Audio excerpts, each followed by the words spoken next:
I want to thank all of you for making this a priority tonight. We're very, very excited about the launch of the ChildFund Alliance World Index.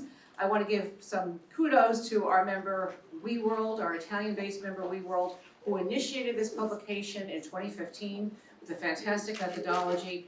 We've adopted some of that for the Alliance. We're going to move forward with this using the data and the information that's published in this index for our global advocacy efforts, and we're also hoping to raise the profile of a number of things through the index, including the voices of 10,000 children who were interviewed from around the world who are explaining their thoughts and dreams for the future. So just another moment for us to raise the profile of young people as agents of change. What's interesting for us is that we have also, through WeWorld's participation, be able to engage more on the issue of women. So this is an index on women and children. ChildFund Alliance, which is operating in 70 countries through 11 members, is a child development and humanitarian organization. Our primary focus is on children, their families, and communities. For us, we're just taking a little bit of a leap, looking more at women and gender in this new environment. And so, what's really great for us is we're a member of the International Civil Society Center, and one of our members is World YWCA. So we asked Casey, who is the Secretary General of the World YWCA, to be the moderator tonight. And she's a passionate global advocate for women and gender. She's really taken this issue to a whole new level in her role as CEO of YWCA. Many of you know about the organization. I don't have to tell you much more, but she has an impressive profile, so if you want to read more about it, I'll leave you to it because I want to turn this over to her. Thank you, Meg. Nice to see everyone. Welcome. As Meg said, I'm the CEO of the World YWCA. That's not to be confused with the YMCA. At the YWCA, we've been around for over 100 years, almost 200 actually, and we're a grassroots-driven movement. We take great pride in that, especially in this day and age when we are really trying to move toward solutions and data that is authentic and has meaning and actually results in transformation. Transformation's a super jargony word nowadays, but there was a time when it wasn't. Some of us, I'm sure many of us in this room can remember when transformation, even talking about the concept of it, was something that we dreamt of, and it was an ideal.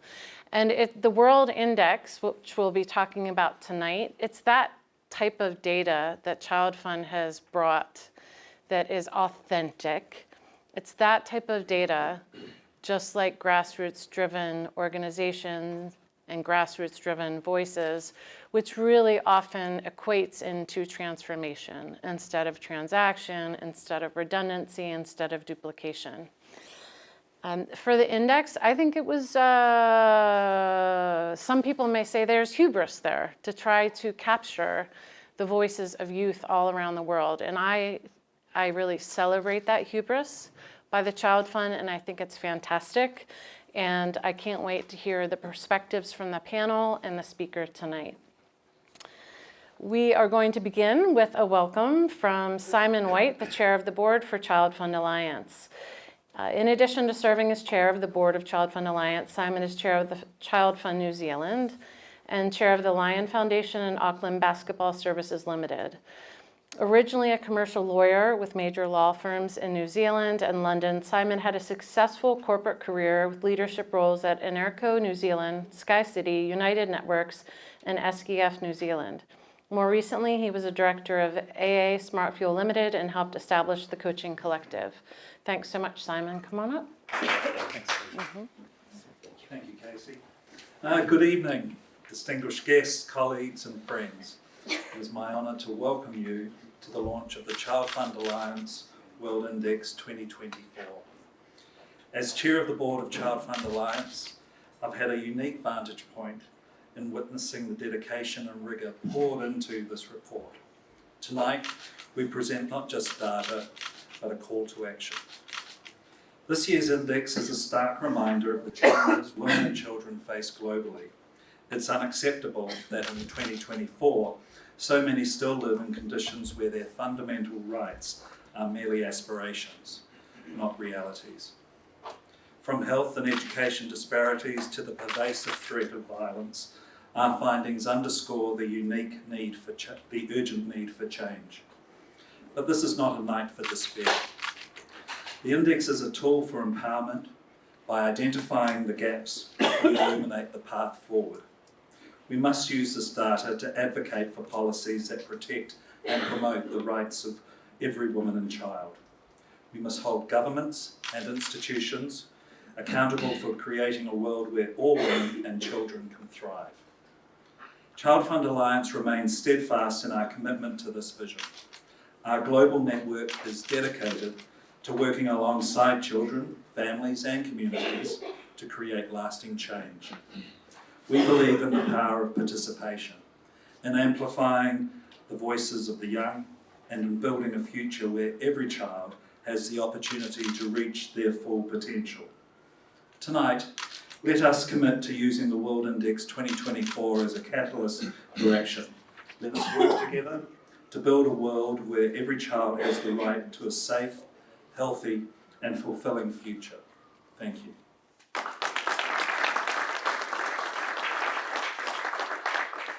Thank you, Simon.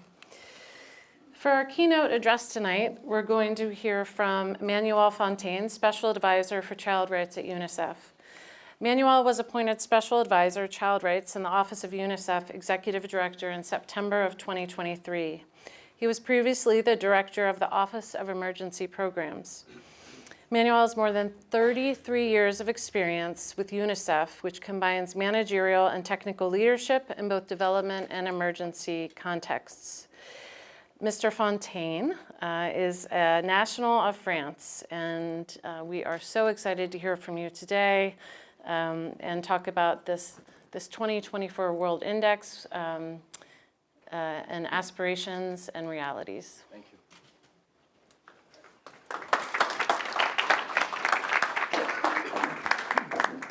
Thank you very much. Sorry, I need to hold probably the mic. So thank you very much. Thank you very much to ChildFund Alliance. Thank you, Meg, for inviting me to this moment, this important launch. And I would say, you know, as I was mentioned, I think before, it's particularly important to me for a number of reasons. One, it's about data. And data is something that unfortunately is being underplayed these days a little bit, and it's about facts and data. It's about data coming from children, and it's about children's participation and children giving their views. And by the way, children, not only youth, because we intend to hear more about youth than we're hearing about children. And it is about children's human rights, which is extremely important to me and to all of us, I think, here tonight. I think this report for us is coming at a time where we're witnessing, and this is an important concern to UNICEF, what we call a global pushback on child rights around the world. It's a pushback that happens in all countries, in all regions, in a way. Not only the countries that maybe struggle the most with the child rights or the index, but all countries, in this country, in Europe, everywhere. It is a pushback that is not necessarily new, but is louder and bolder than it used to be.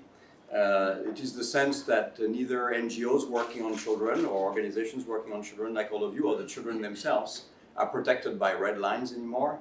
And it's, you know, these are pushbacks that are largely based on human insecurities, largely that develop against a background of political polarization that I think everybody's familiar with, rising populism and the scapegoating of particular groups, the whole issue of limited citizen participation, the reemergence of patriarchal values, again, not new, but more, you know, bolder and louder than maybe they have been for quite some time. Obviously, it's against the background of the impact of climate change and conflicts, and we're seeing how much children are not protected in conflict today.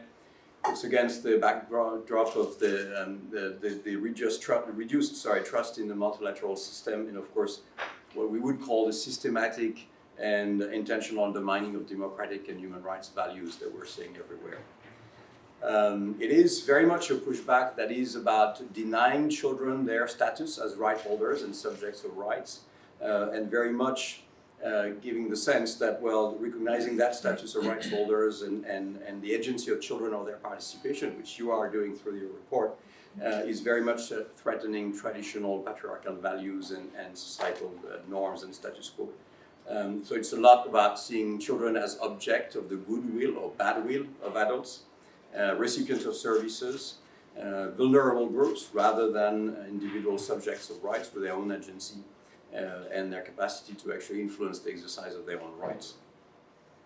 So yes, we're seeing that everywhere, but I think what we're seeing also is that some children are more profoundly affected than others. And in that sense, obviously the country aggregates need to be looked at looking as well beyond the aggregate about who are the most marginalized and the most discriminated against in all countries in the world.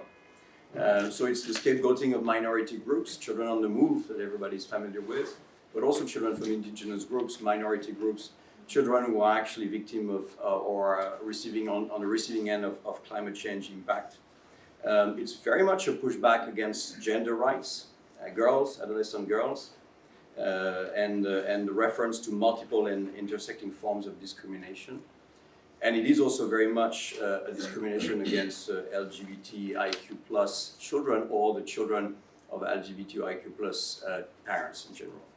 It's also, and we've seen it in many countries, and UNICEF witnesses that, but I'm sure all of you have, it's also very much a pushback on criminal justice guarantees, deprivation of liberty, the whole counterterrorism agenda, and how the whole counterterrorism agenda has influenced negatively children, including the children of parents who are labeled or considered terrorists, so the children basically being held accountable for what their parents have done. And we're seeing that, for example, with the 6,000 children in Northeast Syria who are still held in camps in Northeast Syria and not repatriated by their own countries. It is a pushback against children, human rights defenders, child human rights defenders, among others. And of course, it is a pushback, and I think we're all familiar with, it is a lot about dehumanizing the other, dehumanizing the children from the other group and other people in general. So we need to be really very sensitive and mobilize around those factors of discrimination in general. The report, which I appreciate very much, highlights the violations across a large portion of children's rights, civil, political, cultural, social, and economic rights. And it is really the acknowledgement that all the rights have actually equal importance and weight for all of us.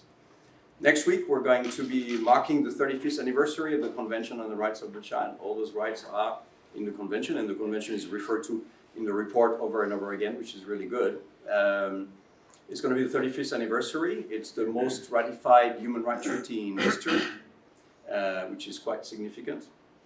It does view children as distinct right holders with specific rights of a set of rights balancing their protection and their participation. It does cover the full range of civil, political, cultural, economic, and social rights, and that wasn't evident. That was not a given when the convention was negotiated 35 years ago, or a little bit more than that. It does, of course, strengthen the relationship between children as rights holders and then governments as duty bearers. But I think, and it looks at that increasingly, we're at least as UNICEF as an organization, I think all of us, we're also trying to look not necessarily as duty bearers, but the impact of the business world, the impact of the civil society, and the responsibility we all carry towards the fulfillment of all rights for our children. And we feel that, as we're marking the 35th anniversary, is really a moment to kind of push particularly member states to recommit to the Convention on the Rights of the Child and the whole convention, not just parts of it, but the whole convention, as a real way to actually shape the future for children. And that's the point that comes also very strongly in the report, shaping the future and having children shaping their own future, and how important it is, and using the convention and human rights instruments to do that. So as we do that, we need to adopt what we call a child rights-based approach to everything we do, a human rights-based approach to programming. For some of the old timers in UNICEF, there are others in the room today. It rings a bell, I guess, human rights-based approach to programming. So it is a programming that is really based on the inherent and equal dignity and worth of all human beings, so the universality sense of it. It is, of course, about children's meaningful participation and engagement.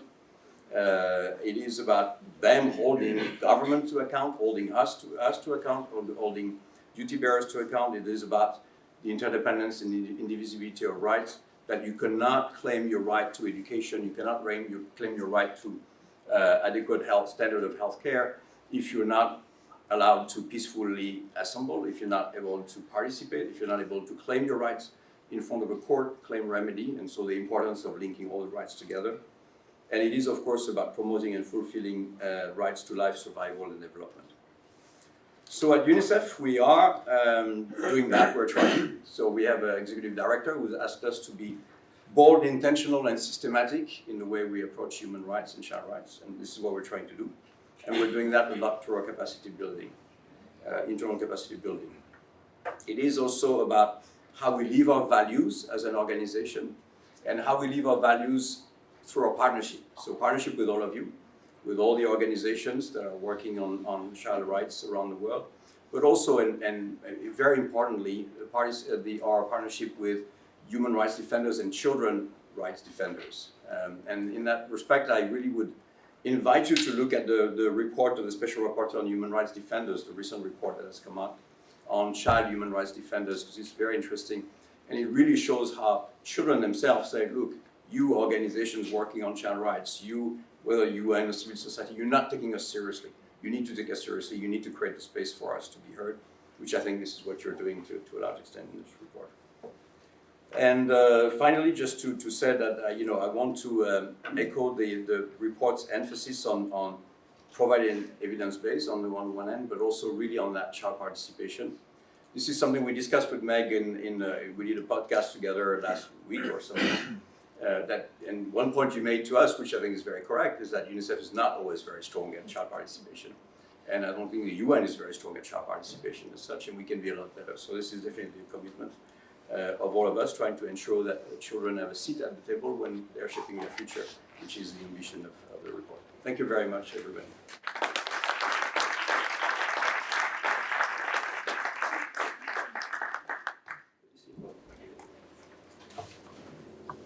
Thank you, Mr. Fontaine, and thank you, Mr. White.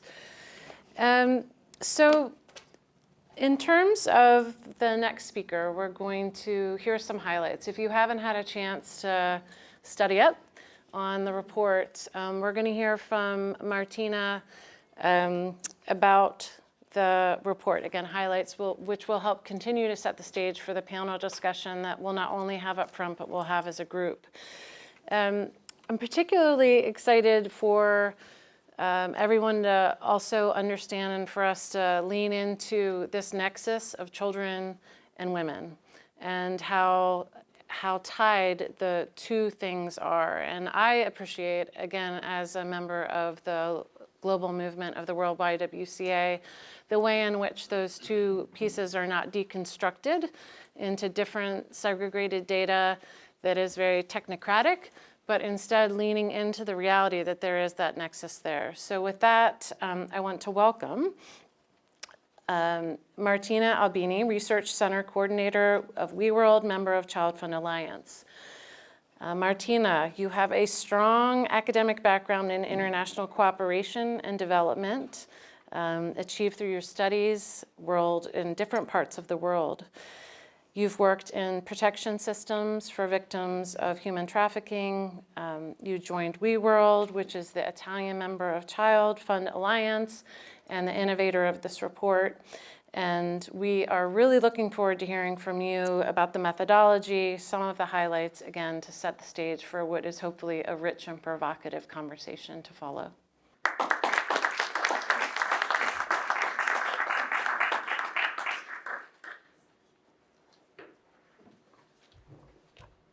Good evening, everyone. Thank you for being here tonight for the official launch of the ChildFund Alliance World Index on the rights of women and children. My job tonight will be to give you a very high-level presentation of a piece of research that has accompanied us for over 1 year. So, no easy task. What I'm excited to share with you tonight is a tool that goes beyond traditional reporting, because this is not just a collection of statistics, as it includes the voices of over 10,000 children, as Meg mentioned in her introduction, from 41 countries. And we also developed some digital products that I will explain later. So let's begin. So, the World Index, what it's all about. Formerly known as the We World Index and published annually since 2015, so the year that the international community launched the 2030 Agenda, the ChildFund Alliance World Index measures the living condition of women and children around the world based on the assessment of the implementation of their human rights using both quantitative and qualitative data. At first glance, our index might resemble other global synthetic indexes, such as you might be familiar with, for example, the Human Development Index by UNDP. But what sets it apart is its multidimensional approach to assessing human rights across different countries. What you can see here is our methodology. So, the overall index is the result of the aggregation of 3 sub-indexes, the ones in different colors. So we have a context sub-index, a children's sub-index, and a women's sub-index, which are all put together into an overall sub-index. These 3 sub-indexes are then composed of 5 dimensions, each for a total of 15 dimensions considered. Each dimension then is composed of 2 indicators for a total of 30 indicators. And why this? Because we recognize that human rights, human needs, and human aspirations are multifaceted. And so we need to, mirror this complexity. The result of our index is a global ranking of countries, of course. This year, we were able to include 157 countries into our global ranking. Countries are assigned a score from 0 to 100, where 0 means minimum implementation of human rights, and 100, of course, means advanced implementation of human rights. Countries are then divided into different tiers according to the scores they obtain. As you can see, we are not always able to include all the countries in the world because governments don't always provide data, unfortunately. And many countries are off record for many years, such as Syria or Libya or other countries. What else? Remember when I said that we don't only have an overall index, but we also have 3 sub-indexes? Well, this means that we have 3 more global maps like this one. And this is interesting because, for example, take Italy, which is the country I'm from. Italy scores pretty well when it comes to the overall index and the context sub-index. But its position changes dramatically when it comes to the children's sub-index and the women's sub-index. And that's because when it comes to, for example, access to information or, for example, housing or democracy and safety, it's a pretty acceptable country. But when it comes to children-specific human rights or women-specific human rights, it's not such an unacceptable country, we might say. And that's because Italy is not working enough to implementing targeted policies for human rights when it comes to women and children. I'm not going to show you the other global maps just now because I want you to be focused, on what comes next. But if you're interested in, knowing how your country scores, you can check it in the report or in the dashboards that we have developed. Before we move on to the next part, when we can see the results from our consultation with the children, let's just take a second to focus on the highlights from our global ranking. First, progress is low. At the current pace, we were able to calculate that it will take 113 years for women and children to see the rights that we consider in the index to be fully implemented across all countries. Second, human rights are still unmet because 1/3 of children and more than 1/4 of women still live in countries where human rights implementation is only limited or minimal. Then, regional disparities are still stark. Because while some areas, of course, have shown improvement, countries in West and Central Africa, Latin America, and parts of South Asia have experienced serious setbacks, especially in terms of children's safety, access to education, and we have seen that since COVID-19. Of course, we are still paying that price, and healthcare. I want to point out that women still remain the most excluded and vulnerable group worldwide. There's an entire section dedicated to the status of women worldwide, and it is appealing to see, even the scores that women obtain in the ranking, it's still the lowest in all the rankings around the world.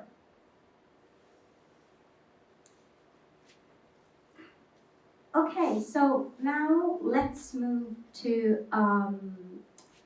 the section, the focus of this edition, the 2024 edition. Because each year, apart from the global ranking, the World Index introduces a thematic focus, which is an in-depth analysis of a topic we decide to delve into. For this edition, we decided to frame our analysis around a simple yet revolutionary concept, which is the concept of the right to the future. Imagine the right to the future as a sort of envelope, the one you can see here. An envelope which is ready to be opened. This envelope contains multitudes, both in positive and negative terms. So it contains challenges, it contains possibilities, obstacles, and hopes. This idea encourages us to consider our actions today and how they will shape the lives of young and new generations. And by new generations, of course, we mean those to come. This concept prompts us to reflect on pressing and intersecting issues such as conflicts, wars, climate change, poverty, violence against children, all those issues that we must tackle with an intergenerational perspective. So, what this is all about? It is about creating a new social pact. The concept of the right to the future emphasizing securing each child's fundamental right to a sustainable, equitable future. A future that honors their aspirations and enables them to shape the future and the world they will inherit in an active manner. It does not necessarily mean, in our opinion, to recognize a fully fledged right, a fully fledged human right, but rather stimulating a new reflection, a new perspective. So, it goes without saying that there's no right to the future and there's no new conversation without the voices of children. And this is why we decided to give the floor to children, and we started a global consultation with children involved in our project. So, ChildFund Alliance, at the beginning of this year, started a consultation with more than 10,000 children aged 10 to 18 from 41 countries that we were able to reach thanks to the amazing effort of our 11 members around the world and our field partners. We developed a questionnaire thanks to experts in child protection and education in our staff. And this questionnaire contained a mix of both open-ended and closed-ended questions. Of course, the open-ended questions allowed us, to obtain also testimonies where children were able to express direct requests to adults. Now, since I don't have so much time, unfortunately, I'm going to share just a sneak peek of the results from our global consultation. I suggest you to check the report to get a deeper insight on specific issues as we cover topics such as climate change, wars and conflicts, violence against children, and we were able to graph to grasp different responses from intersectional perspectives. So we had different segments in our sample, for example, children with disabilities, children from indigenous communities. So really, I strongly advise you to go through the report to get an insight on the different responses that children gave us. So, first of all, self-perception of rights was a strong issue because many children, especially from marginalized communities, struggle to see themselves as rights holders. And this is something we need to work on. Then, in terms of child participation and the right to be heard, which is Article 12 of the Convention on the Right of the Child, we were able to find out that nearly 1 in 3 children say adults don't ask for their opinion. And something that was interesting is that when interviewed, many children were extremely familiar with the word right, but were not familiar with the word opinion. And that's because they're rarely asked about their opinion. But when children feel heard and acknowledged, they become more hopeful and they become more resilient. Then 1 in 4 feel adults aren't doing enough to protect their rights. So this is where we need to intervene. We are also able to measure that supportive environment matter. Growing up in supportive environments and with supportive adults make children more hopeful about their future. So when children feel backed by adults, when they feel supported, when they feel loved, they're more confident. They can imagine future in a more positive way. And they feel like their future condition will improve. We also ask children about their concerns on their future. Children are deeply aware about what's going on in the world. They know which are the major issues about the world. And the issues they're most worried about are unemployment, poverty, epidemics, and climate change. Of course, these are the global results. There are differences among the 41 countries we conducted the interviews in. Going to the hopes and requests. Of course, there were different hopes and requests, but children focused especially on quality education, safety, freedom from war, freedom from violence and discrimination. But they're also children, so they want to be guided, they want to be supported and loved, and they want to be heard. They want to be taken seriously. After this exercise, children came to us, they came to our staff, and they wanted to have more and more. So, of course, we're going to do more and more of these activities after this. So, what can we draw from this consultation? In terms especially of right to the future. Speaking about the right to the future for young generations means resisting short-sighted politics that prioritize immediate gains over long-term solutions.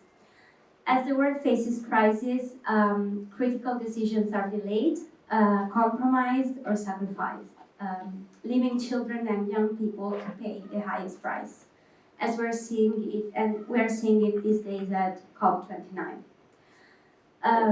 So this is not just a request, it's an urgent call for a shift in perspective. Young people demand a future they can inherit with hope and dignity, a world built on real actions and lasting commitments, not empty slogans. So claiming the right to the future is an act of courage and defiance. It requires adults to recognize that the voices and needs of young people must be placed at the center of decision making. And this is not about protection or care in a paternalistic sense. It's about justice equity, and intergenerational dignity. It calls for a shift from adults maintaining power over children to adults recognizing children as active agents with their own rights, wisdom, and capacity to shape the world they will inherit. So this means adults must let go of the idea that they have all the answers or control. Instead, they must create a space and opportunity for children and young people to lead, to voice their concerns, and to be heard in the decisions that will affect their future. As ChildFund Alliance, we are committed to making real use of this data and continuing to act upon the principle of child participation. We recognize that children expect us to be accountable, and we are dedicating to transforming our projects and interventions based on their needs and aspirations. However, we cannot do this alone. So we need the support of the broad international community and of course of governments to create a culture and systems that foster real and meaningful participation, making the right to the future a reality for young and new generations. So in closing, I urge you to view this index not only as a diagnostic tool, but as a call to action, a mandate for urgent, tangible change. And then closing, I invite you to take out your mobile phone, scan this QR code, and read the stories of the children we've collected and take action. So let us work together to make the future they dream of a reality. Thank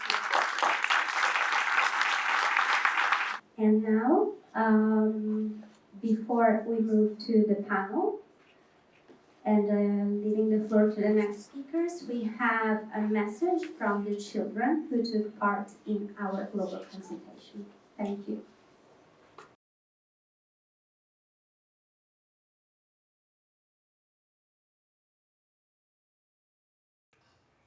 Naitwa Zakia Mchua, miaka 9, nasoma darasa la 4. Naipenda shule yangu, walimu wananifundisha vizuri, napenda wazazi wangu, wananisikiliza kwenye changamoto zangu, na nikiwa mkubwa na mtoto akuwa nesi, nafanya kazi hospitalini. Naipenda shule yangu, ina mandhari nzuri na inavutia. Naipenda shule yangu. Tôiការរៀនសូត្រ ពេលទៅផ្ទះវិញមានជជែកពេលប្រាប់ប៉ាម៉ាក់ពីការមករៀននេះកូនពីបាននេះខ្លះថ្ងៃហ្នឹងអីអត់មានជជែកប្រាប់គាត់គាត់ប្រាប់គាត់និយាយថាម៉េចវិញគាត់និយាយថាខំរៀនទៅនៅពេលដែលកូនត្រូវការជំនួយឲ្យម៉ាក់ជួយធ្វើកិច្ចការងារគ្រួសារប៉ាម៉ាក់ជួយធ្វើកិច្ចការងារសាលាកូនមានសុំឲ្យពួកគាត់ជួយអីគាត់ពេលខ្លះខ្ញុំចេះខ្ញុំអត់ដែរឲ្យគាត់ធ្វើពេលខ្ញុំអត់ចេះខ្ញុំប្រាប់គាត់ឲ្យជួយធ្វើឡើងចង់ធ្វើអីគេចង់ធ្វើវិស្វករនៅពេលដែលកូនទាឬក៏កូនជជែកអីមួយប៉ាម៉ាក់តែប៉ាម៉ាក់ដែលថៃឲ្យដែលព្រមតាមកូនចង់ខ្លះដែរចង់ខ្លះអត់ឥឡូវលើករឿងមួយមើលរឿងអីដែលម៉ាក់ព្រមធ្វើតាមតែកូននិយាយទៅរឿងដែលគាត់ព្រមខ្ញុំទាទិញខោអាវរៀនគាត់ព្រមតាមខ្ញុំអត់ព្រមទាទិញរបស់លេងគាត់អត់ទិញឲ្យ Olá, eu me chamo Fabrício, tenho 13 anos e estudo na escola José Domingos de Moraes, em Paporanga, Brasil.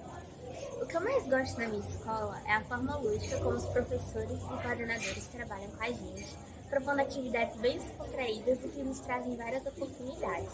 Se a minha voz é ouvida, eu considero que a minha voz é bastante ouvida sim, porque os professores sempre estão conversando com a gente, propondo atividades de conhecimento próprio nosso e dos nossos colegas. E a gente sempre dá sugestões também de atividades que podem incluir melhor os alunos e de como a gente pode se desenvolver melhor na escola. E o que eu quero para o meu futuro é que eu possa cursar uma faculdade, a faculdade que eu desejo, que é Gastronomia e Artes Plásticas, e fazer cursos, né, e desenvolver o meu estudo e me aprofundar mais.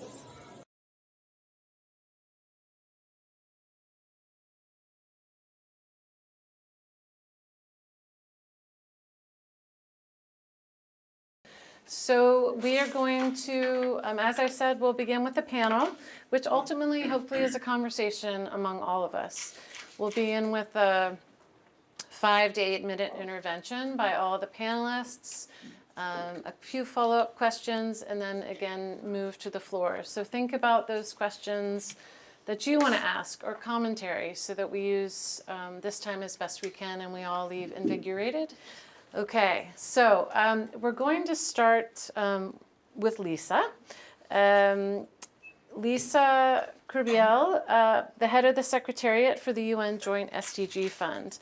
Lisa has a very exciting commitment tonight. So she's going to be with us for an initial intervention, and she's going to dash off.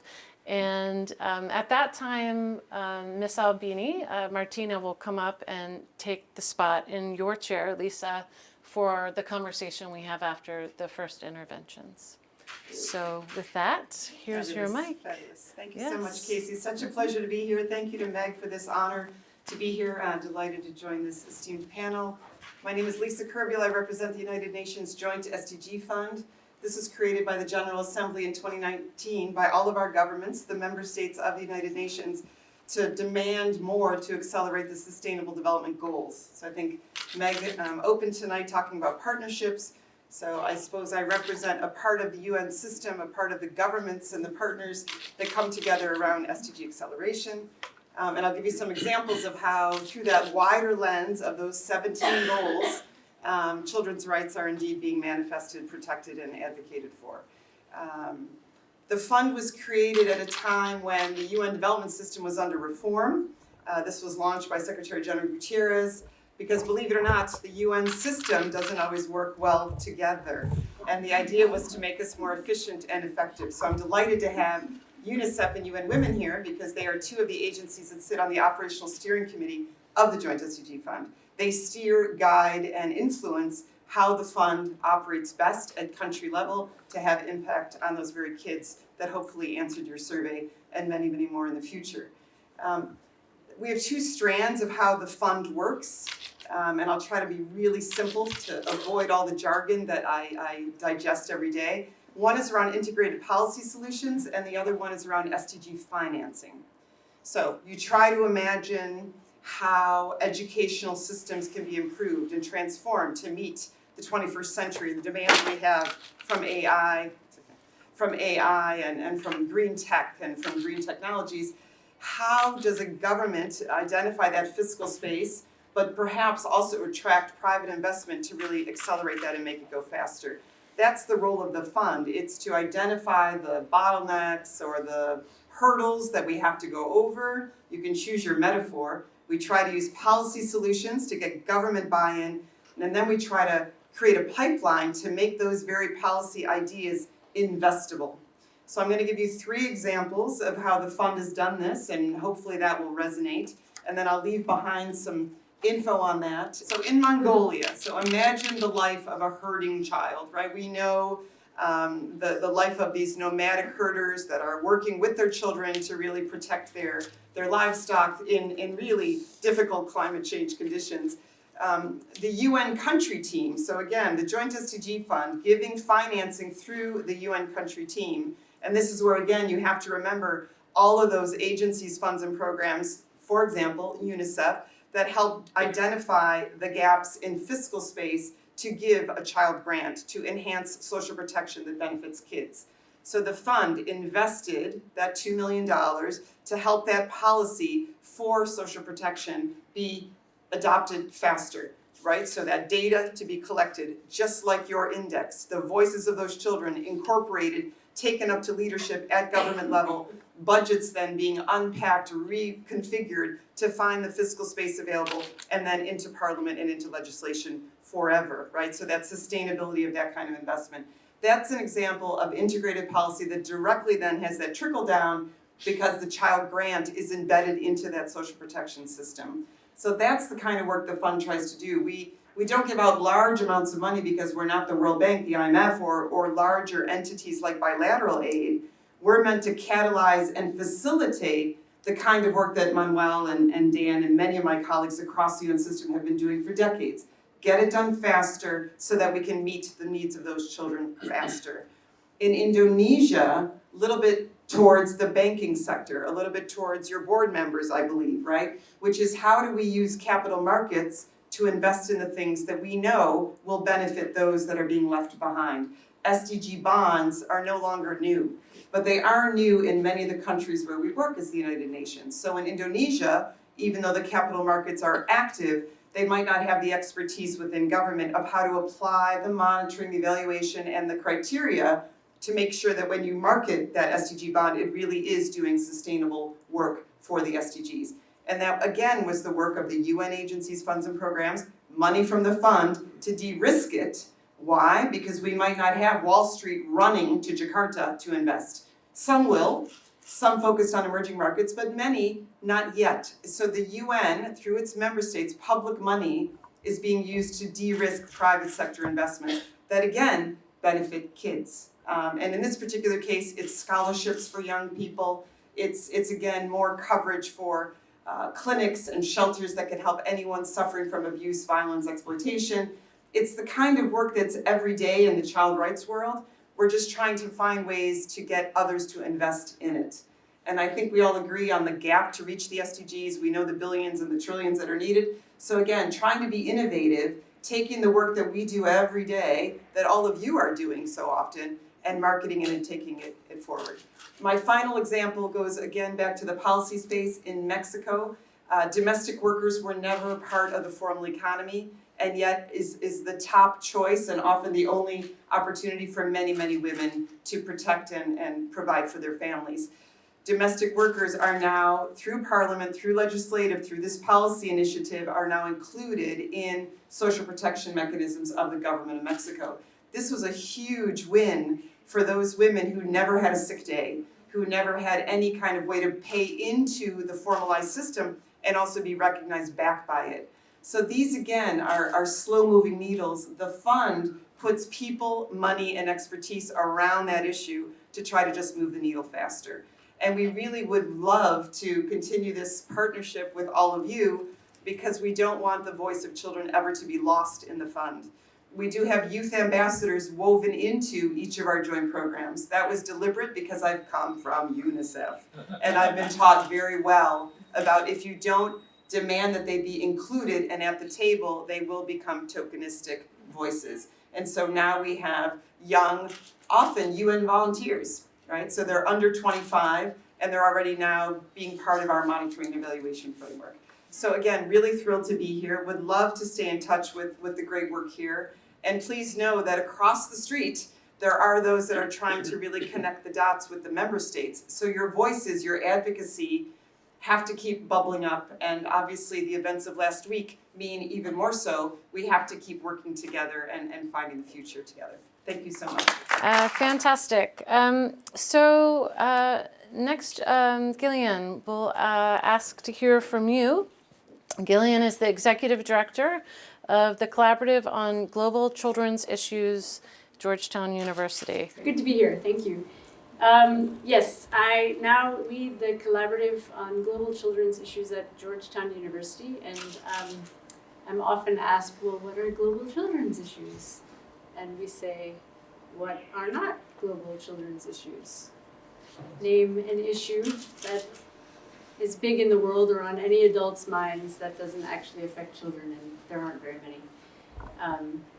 But my origin story actually in this sector starts with ChildFund, when it was Christian Children's Fund. I was in Angola with the UN Office for the Coordination of Humanitarian Affairs during the Civil War, and I was on the protection beat.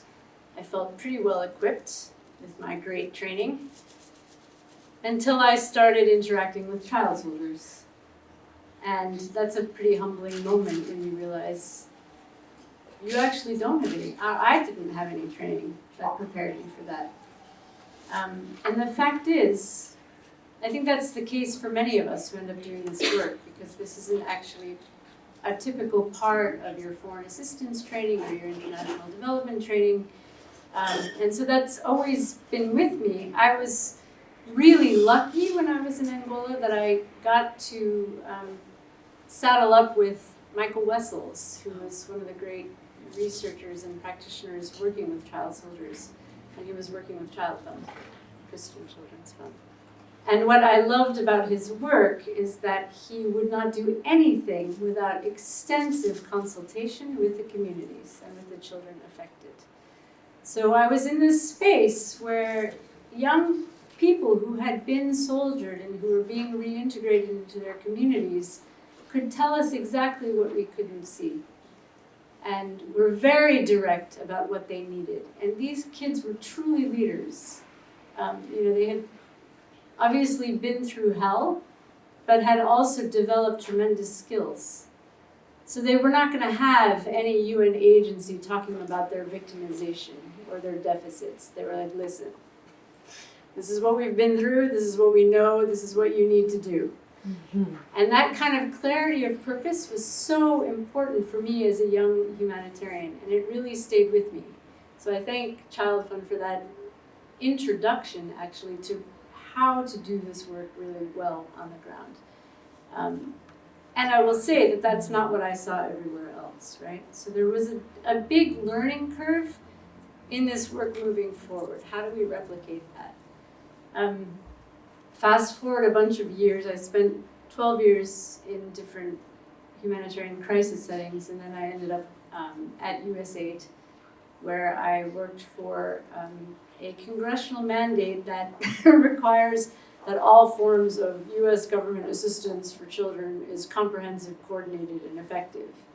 Meanwhile, there are 10 US government agencies, 30 offices within them, delivering, millions of dollars, not particularly coordinated, maybe effective, but how do we know? Because we don't even actually know how to measure it. We don't really know how many of those taxpayer dollars go to children, even though if you ask American taxpayers what they really care about in foreign assistance, the only thing that's consistent across the board is children, but we can't count it. So how do we know what we're doing if we don't measure what we care about, right? So that stuck with me. We ended up developing the US Government Action Plan for Children in Adversity under Obama.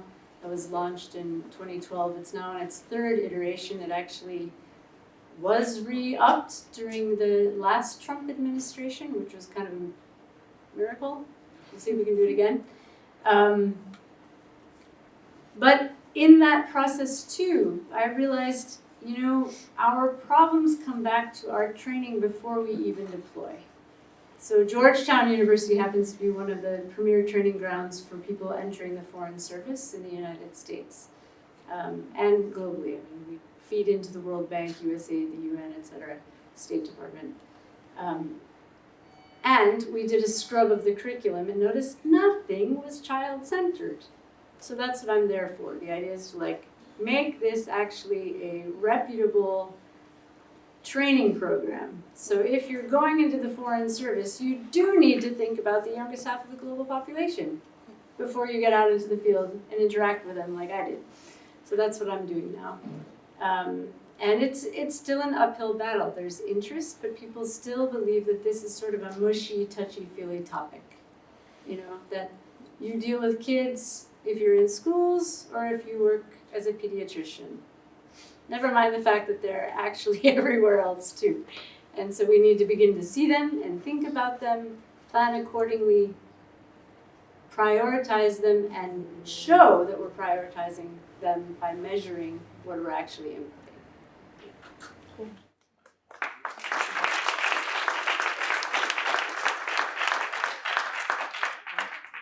Really, really powerful to hear your stories and have you match that up to what you're doing now. And know that we all have the ability, our call to action can be taking our anecdotal experiences and our wisdom and turning them into something that perhaps has permanence and sustainability. So thank you. All right, so Sarah Johnson, Technical Advisor for Youth Agency and Engagement for International Youth Foundation. Again, glad you made it, and we're eager to hear from you as well. I am really happy to represent the International Youth Foundation, or IYF as we abbreviate, on this panel today and really amplify the youth perspective and tell you a little bit about what we do. IYF has been around for over 34 years, and we have always stood by for and with young people as they pursue opportunities to transform their lives and their communities. We've always done this through partnership with local youth serving and youth-led organizations. We're really proud about our global network of 600 local partner organizations. And through that network of partners, we've reached over 8 million young people throughout our history through our direct services and an additional 6.5 million through our digital suite of products. Our strategy focuses on 3 interrelated objectives. The first is strengthening youth agency. So under our youth agency portfolio, we want to see young people developing life skills, leadership skills, the civic skills that they need to take action in their communities. And we also think it's really important to engage adults and institutions to create supportive environments where that youth agency can flourish. Our second strategy objective is focused on expanding youth economic opportunity. And our economic opportunity work supports youth workforce development, entrepreneurship and livelihoods, and financial inclusion. And then our third strategy objective is helping to facilitate more youth-inclusive systems, which from the description we just heard, they're very fragmented, they're very discordant, people do not communicate well with each other, measure, know how much money they're spending. So whether it's education systems, health systems, agricultural systems, or enhancing the coordination amongst all of them, we have systems change tools and approaches that help us to understand those systems, collaborate with the right stakeholders, and facilitate collective behavior change that can benefit young people at scale. So I thought I could share just a few of our project examples that might help bring this strategy to life. One of our youth agency projects right now is called the Burberry Inspire Initiative. And this is a cool project where we're partnered with 10 organizations in 6 countries. We will be reaching 500,000 youth around the world through this initiative. All of them will participate in some sort of creative youth development programming. So this could be STEM education, it could be visual and performing arts, all sorts of fun, creative ways for young people to become active citizens through the arts. One thing I like to talk about that project, again, is the types of organizations we're partnered with who specialize in unique creative youth development approaches and programming for specific youth subpopulations. So we are really proud to be partnered with one such organization here in New York City called Girls Inc. And of the 10,000 girls, young women, and gender expansive youth that they reach every year, 90% are girls of color and 65% come from families that earn less than $30,000 a year. So we're always going to be championing our partners because they are the ones that really have the rootedness and the expertise to reach the young people that we care about. In terms of an initiative that reflects our Economic Opportunities Project, our Zimbabwe Works program is a great example. Through that project, we strengthened the capacity of NGOs and private sector partners to help 29,000 young people, 61% of them were young women, access employment and self-employment training and youth-friendly financial products. And as a result of this intervention, we created 2,000 jobs through the startup or expansion of a youth-owned business, and 73% of the young women who applied received loans. I love this project because the 6 microfinance institutions that we've partnered with to develop and offer those youth-friendly products are still offering them at a profit today, which I think shows the importance of how we facilitate better services and products for young people. And then one initiative that reflects our systems change work is our Rutas initiative in Mexico. So through this initiative, we've promoted system-level reforms to improve the transition of Mexican students from school to work by enhancing the alignment between the skills that are demanded in the private sector and what's being developed through local education and training providers. And through this project, the policy changes that we facilitated at both the state and national levels, and also the curricula that we worked with education and training providers and the private sector to develop, benefited 35,000 young people and led to a 32% reduction in dropout rates. So this is just to give you a bit of a sense of our strategy and our portfolio. We are entirely youth-focused. So just as my co-panelists talked about the emphasis on children, everything we do is for young people, and we take that role as a youth-focused intermediary very seriously. We see ourselves as the connective tissue that bridges gaps between the different perspectives and interests that are probably represented in this room, between corporations, foundations, multilateral organizations, local governments, communities, and really importantly, young people themselves. I think we'll get into it quite a lot tonight. Meaningful youth engagement does not happen by accident or without a lot of intent. It often requires very intensive and robust facilitation, which we love to provide. I think maybe I've reached my time. I have a few other things, some high-level thoughts. I'm excited to talk about the index, the findings in the report. There's so much good stuff to reflect, but I'll save it for the next questions. Great to be here. Great. Thanks, Sarah. And I do think we'll wind back to what can intentional youth participation and sustained youth participation and children's participation look like. So, Daniel Seymour, with UN Women, you are the Director of Strategic Partnerships. We're glad to have you here. There's already been 2 call-outs for the importance of UN entities to not only work with each other, but to work with all of us. So thanks for being here. It is really nice to be here. You know, I had, as Manuel mentioned, Lisa as well, we were all together at UNICEF 20-something years ago. And so I had my first 10 years in the UN, in UNICEF. Before that I was with Save the Children, actually. And so it's nice to be back in the children's space. But Casey, I hope you won't mind if I'm a little more focused on the gender side. With UN Women now, that's what I'm a little bit more up to date on. And I like what you said about this nexus between women and children. You know, at UNICEF, back in the old days when I was there, we would often talk about women and children. But the women bit was so much less thought through. And that connectedness between the two was kind of assumed because obviously somehow mothers have a lot to do with kids. But I'm not sure how often it felt so much more sophisticated than that. And I think there's a lot of thinking through that to do. So it's really nice to have the opportunity to come and with this index, you know, really applaud the way that it's looking at women and children. And Martina, what you described about these sub-indices and the clusters, the buckets that you have. You know, I mean, there's a lot of data efforts on gender equality. World Economic Forum does some very good work on that. You know, others that we do some too with UNDESA. And you know, our estimate, and you know, there's different ways of doing it, is that we're about 137 years away from gender equality. Now, just to sort of distill that into something that's maybe a little memorable, humanity is projected to have a colony on Mars before we have gender equality. Now, what's infuriating about that, of course, multiple things that are infuriating about it, but building a colony on Mars involves doing a lot of stuff.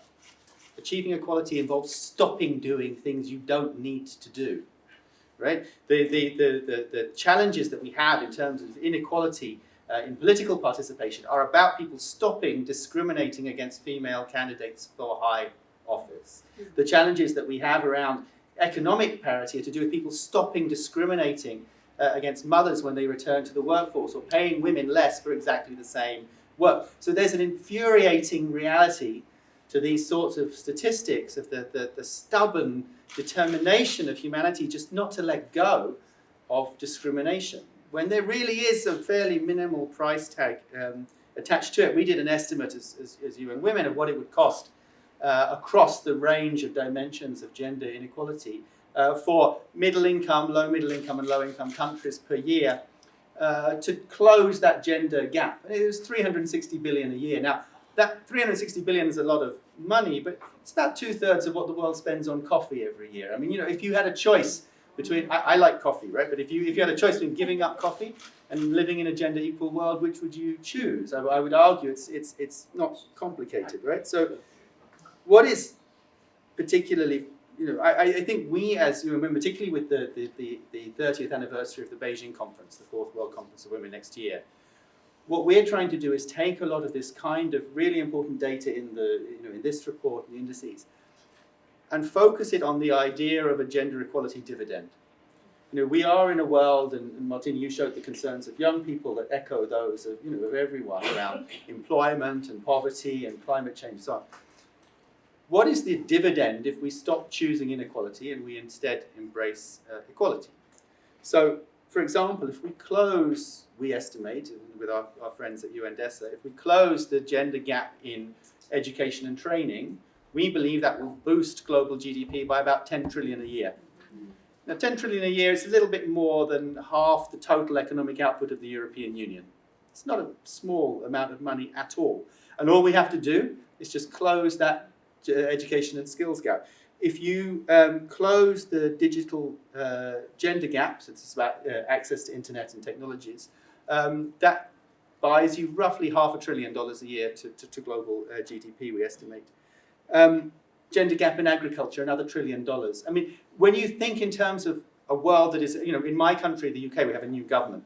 The only thing they want to talk about is growth. The easiest solution to growth is just stop with this fixation on inequality, this determination to maintain inequality and let that go. And there are a number of things we know work, which is why also this becomes frustrating. We know, for example, that countries with proper domestic violence legislation reduce incidents from over 16% to 5%. And that's really important. Since we've been talking, I did a little, I'm not a mathematician, but roughly 8 women or girls will have been killed by a family member since we started our discussion this evening. So why can we not just get these laws passed that we know make such an enormous difference? I'm an enormous believer in the power of taking the care economy and formalizing it, creating jobs in the care economy, stopping the uneven burden between women and men of care for children, the elderly, people living with disabilities, and allow women, with hugely skilled women, to re-enter the labour force with all of the productivity gains that offers to economies. I mean, I could go on, and I already have, and I do on a regular basis, because I really believe in this mandate that we have as UN Women and the work that we do with partners such as yourselves. Let me just list very quickly some of the priority areas that we, based on the data, believe offer the highest return on investment for progress for all of us, men and women both. I talked about closing the gender gap in agriculture. I talked about closing the gender digital divide. We also believe that the clean energy revolution, if done in a gender equal way, offers enormous economic and other social dividends to all of us. I talked about education, climate policy, and lastly, care. Care is an enormous driver of inequality, the unequal sharing of that burden. So, just to say, there really is so much potential, such a powerful gender equality dividend, and we really, really need to close it in our own self-interest. You do not have to be necessarily a feminist to believe in the power of feminism, if you see what I mean. Let me say just one last thing, and the reason why I really appreciate the index. Indices are very powerful. They are, of course, you can argue why this indicator, not that indicator, why this weighting, not that weighting. We can do all of that. But more, I believe, than as a sort of a statistical tool, indices are political tools. And I just want to stress one thing here, and it's quite interesting. When I was my last job at UNICEF was as head of gender and human rights, and I sat in a meeting with the then executive director, and although I'm not going to name names, I'm going to say he, which makes it fairly obvious. And he said in that meeting, I believe, he said, that UNICEF has been at its least effective when it's been at its most political. I could not disagree more. I think that I went to UN Women with Michelle Bachelet, whose vision of what we have to do as the UN as a whole was profoundly political. The power of a report like the one you presented, Martina, is a political power. Our challenge in these areas is not that we don't know what to do, it's that we need to drive different decisions, decisions that include rather than discriminate. And we can use that kind of data, and Manuel, you said it, you know, the power of data and evidence to drive different decisions, different investments, different priorities. And that's exactly what I think this report does, which is why, again, I'm very happy to be here on behalf of UN Women to thank and appreciate ChildFund and partners for the work and this great product. So looking forward to the discussion. Thank you.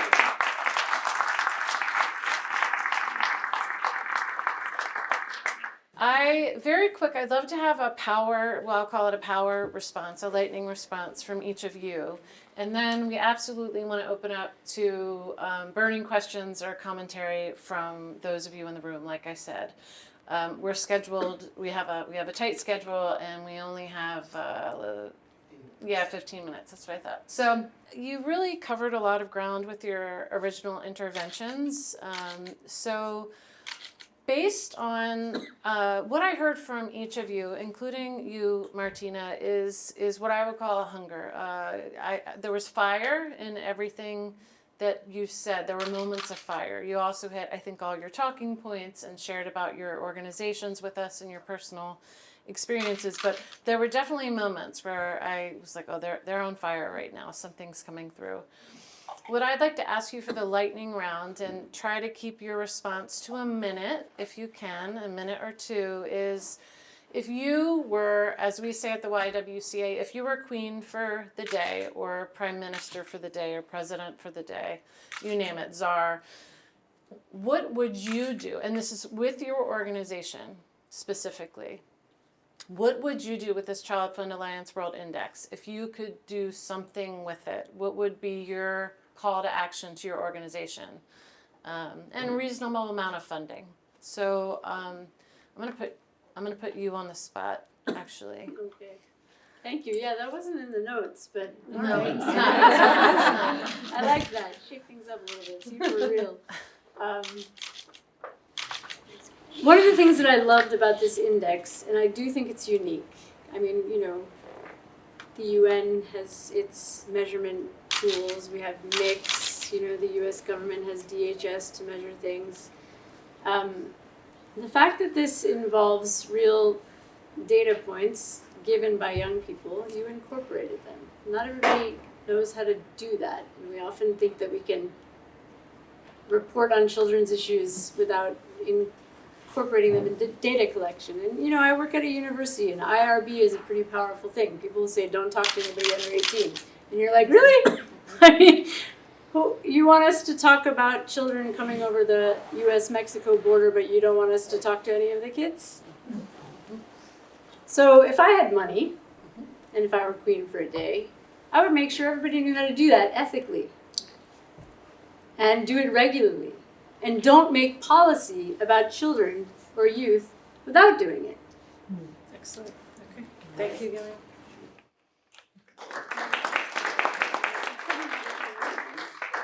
Ha ha ha. I got all of them. If I had money in a day, I think based on some of the results, particularly from the consultation, I would train everyone in the world in whole child and positive youth development approaches.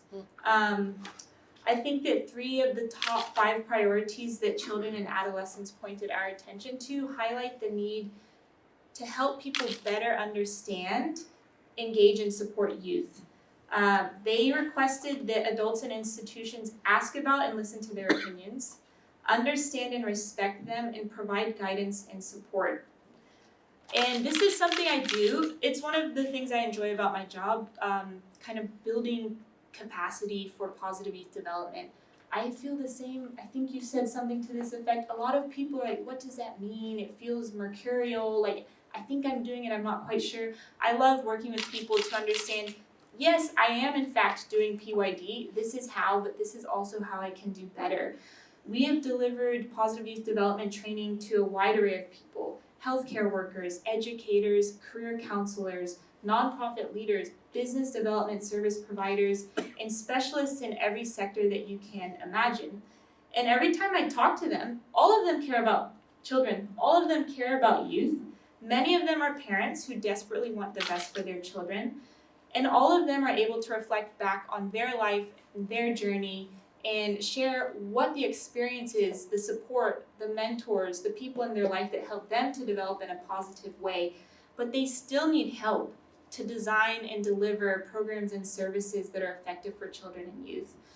They still need help to sort of zoom out and understand the big picture about what it takes, but also to zoom in and get really nitty-gritty about the tools and approaches that are required. So when I was reading this report, I was thinking about people that I encounter, I was thinking about the society that we live in, and the things that I often hear. And I thought a lot of people might be reading this and saying to themselves, I am listening. I am engaging, I am providing support. But those children, those youth, they don't talk, they don't listen, they're disrespectful, they're lazy, they're unreliable. They think they know what they're talking about, but they don't. When I invite them to my policy consultation, they say things that I already know. All of the things and stereotypes that we think and feel about young people. I think PYD training helps people to understand adolescent and youth development, so that we can look below the surface of youth attitudes and behaviors and understand their needs. I think that PYD training also helps us to shift some of those ageist norms and assumptions that we bring to the table. And PYD training, especially when it's intergenerational, we give young people, adolescents, adults, elders, the same language and vocabulary to talk about what we're thinking and experiencing. It's a really powerful foundation for us to hold each other accountable, for young people to say, when I say listen to me, that topic on developmental relationships, those 5 specific things that we learned, this is the missing piece, or like this is the part that you're not doing. So that's what I would do. Thank you, Sarah. Very inspired. Yeah. Why don't you go ahead, Daniel? Is that what? Yeah, okay, thank you. So just if I were queen for the day, I think the as I said, the issues that we have in front of us are predominantly political. Possibly the greatest, I think, success in the child rights arena to date, I would argue, potentially, was the child survival revolution in the 1980s. We're just down the road from Jim Grant Plaza, right? And the idea was you want to save children's lives, and you do that by focusing on a small number of things that are easily understandable, deliverable, and around which you can generate political leverage with political leadership at government level. So my view is that we need a child rights revolution, we need a gender equality revolution, and the way you do that is on a country-by-country basis. You say, maybe with an index like this, look, that's 100, you're at 80. We've looked at your specific country situation, because I've got all the resources now, according to your hypothetical, to do the analysis. And here are the 3 things that will get you from 80 to as close to 100 as you can with your resources as fast as possible. And you need to do them. I would make that publicly available and visible, and public, drive that accountability that way. And then go, and demand that. Say, this is what you need to do. Here we are with this analysis. And by all means, disagree. Say, no, it's not these 3, it's those 3. That's fine. Let's figure out what they are, agree to do them, commit to doing it, and measure it and resource it. And that's the way I think you drive change. And again, it's a political approach. It's saying, what are the things, just like any political campaign like we've been watching for however long. I think we have to use tools like this to get over this hump that we have, where somehow there's a perception that this is a technically complex undertaking. It's not. It's a political decision that needs to be made. It's not being made. Thanks, Dan. Yeah, so very good. All right, so perfect setup for Martina to talk about how, if you were queen for a day, even a bigger queen than you already are, with your team, how would you use this World Index for that revolution that Dan talked about? We are doing the job, we collected all this data. So the next step, children are asking for more and more of this exercise. And the research was really an exercise in child participation. And when children realize what expressing their opinion is, how powerful that could be, they just couldn't get back. And so the next step is holding government accountable. And so that's what we need to do. And if I were a queen, if ChildFund Alliance were a queen, that's what we would do. Yeah, we need government to be accountable in terms of creating serious, meaningful mechanisms for child participation. And that's what I meant when I was talking about that big envelope that the right to the future is. Excellent. Yeah. Well said. Well said. And we owe many thanks to the Alliance for creating the index in order that we all, the members of the Alliance and all of the sector partners, can use it to hold governments accountable. So we have 5 minutes, 10 minutes. Okay, we have 10 minutes to hear from anyone that has a burning question for the wisdom that we have up here on the panel. Fred Witteveen, CEO for Children's League Canada. My question is, when missions heads open up the index and scroll down and see their scores, what, and various UN agency heads start looking through the index, what conversations do you think this index will provoke right away?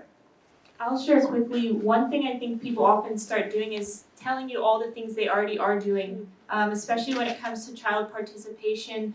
Oh, we actually do that. We have this advisory board, we have this youth parliamentary structure.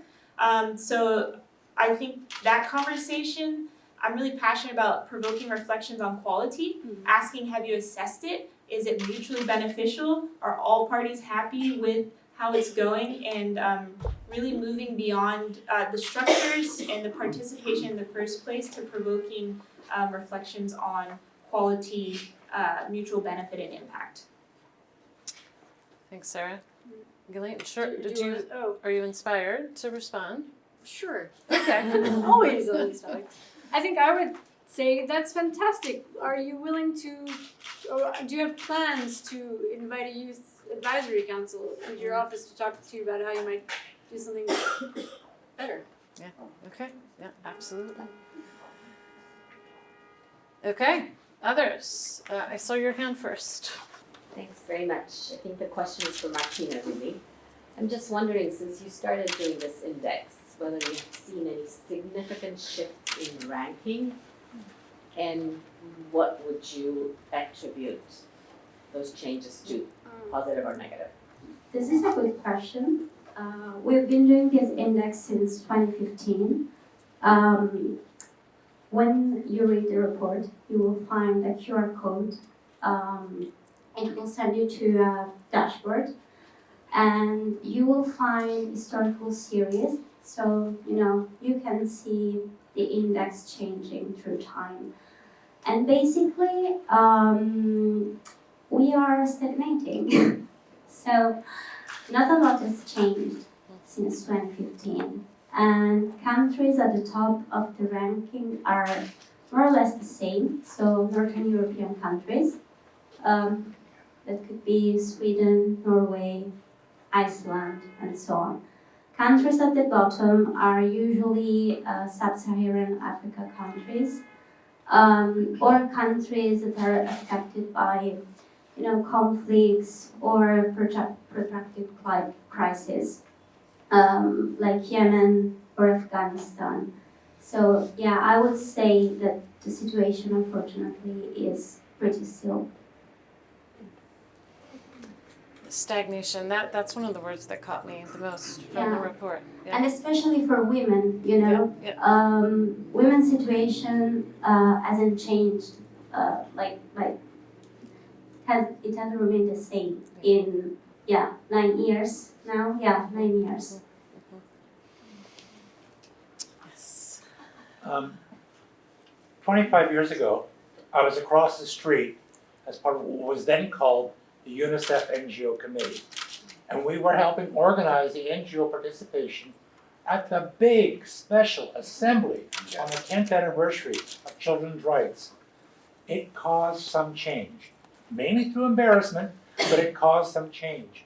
When is the UN going to have another special assembly on the Convention of the Rights of Children, and how can we help make that happen? I think one of the things is if we were to have this discussion, and I was just thinking about it when you were asking the question, you know, if we were able to have means and everything.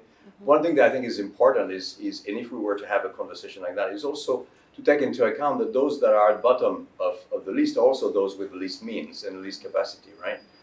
And so it's not just a question of political leadership, it's also, it's a global question of political leadership. And I think having a conversation where, well, you know, how we are going to do about moving out Central African country, I know well, Central African Republic from the bottom, how we're going to bring Chad out of the bottom. So it's not just their leadership or their decision, but, you know, having a conversation about collectively how we're going to make a difference and change that and just kind of move a little bit that thing around. Because at the end of the day, it's true, Sweden and Norway will have more capacity, definitely deal with things like that. So whether we're going to have a new summit, it's a good question. As I was saying earlier, there's also a big pushback going on child rights in general. We're all a bit wary to reopen conversation about the Convention on the Rights of the Child. We want a recommitment. We don't want to have new interpretation of it. And what we're hearing these days when we're at the Human Rights Council, for example, or in instances like these, we see a lot of pushback. If you look at the Human Rights Council today, the resolution on child rights is the only one that is getting hostile amendments proposals, which wasn't the case. If you look 10 years ago, whatever, the child rights resolution was the one that had no hostile amendments against. So it's not a good time, it's a bad time. So yes, having a conversation to recommit, but we need to make sure it's about recommitting and not about reinterpreting. And so I think that would be potentially one of the risks that we see. I do want to thank our keynote, our panelist, our moderator, all of you for coming out tonight for the launch of this index. This is just the beginning of something. I think we're taking this data and moving it forward throughout all of our advocacy channels. We will be sending you a link to the actual index because now it was embargoed until this evening. So you'll have it and you can read it. You know how to reach us if you have any questions about it. We have information on the video on our site. All right, thank you.